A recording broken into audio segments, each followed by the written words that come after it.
Je m'appelle Samuel Desjardins. Je suis propriétaire du Brunette Sutton. Je suis né à Sutton, j'ai grandi ici et maintenant j'y travaille.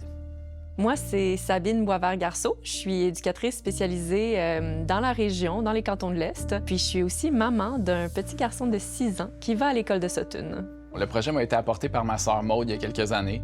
Elle a contribué avec d'autres citoyens de Sutton à l'élaboration puis à la construction d'une pump track, une petite piste de vélo avec des vallons, des courbes qu'ils ont asphaltées, qu'ils ont construit à l'extérieur de l'école de Sutton.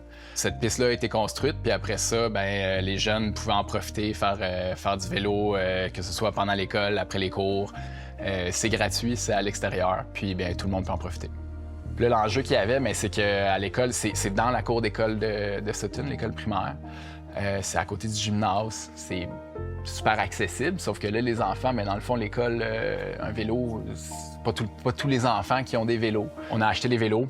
On les a fait monter par la boutique de vélos qui a donné 100 % de son temps pour monter, préparer les vélos. Puis après ça, tout ça a été envoyé à l'école de Sutton. On a eu une petite journée un peu d'inauguration pour célébrer ça. Puis là, maintenant, les vélos sont en libre service. N'importe qui, si t'as pas accès à un vélo chez toi à la maison, l'école peut t'en prêter un, puis peut t'en prêter un qui est fonctionnel. Donc, d'avoir une pump track au milieu du village, accessible à tous, c'est vraiment une avancée pour pouvoir permettre de l'accessibilité pour tout le monde. Sabine, en fait, c'est une jeune maman qui demeure à Sutton. Puis son garçon était très réticent à débuter le vélo. Ça peut être intimidant aussi quand on regarde ça. C'est la piste avec l'asphalte, les courbes, les petites bosses.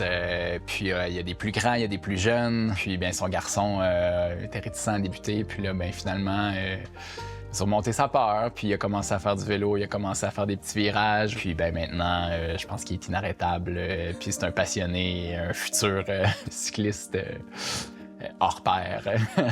C'est vraiment un petit sportif. C'est un enfant qui a beaucoup d'énergie. Puis là, en voyant les plus grands, au fur et à mesure, il a commencé à voir des adultes qui allaient dans la pump track avec leur vélo de montagne, puis qui faisaient des sauts, puis des choses comme ça. Puis là, d'un coup, ça l'a comme motivé, puis il a décidé que là, il voulait apprendre à pédaler pour pouvoir aller vite, puis pour pouvoir faire des choses un petit peu plus avancées là, en vélo. La pump track a permis à ce qu'ils apprennent, à ce qu'il y ait la motivation à apprendre à pédaler, à utiliser un vrai vélo, puis donc à pousser plus loin. Mais aussi, on allait à la pump track, puis là, il y avait l'opportunité de dépenser son énergie. Quand il revenait à la maison ensuite, il était beaucoup plus posé. C'était plus facile, la routine du soir et tout ça. Jouer dehors dans la simplicité, avec pas rien qui est axé sur la performance. C'est du plaisir. Les jeunes roulent, s'amusent. Puis ça cadrait beaucoup avec les valeurs qui me touchent puis que j'ai là en général pour le plein air puis les saines habitudes de vie à un jeune âge.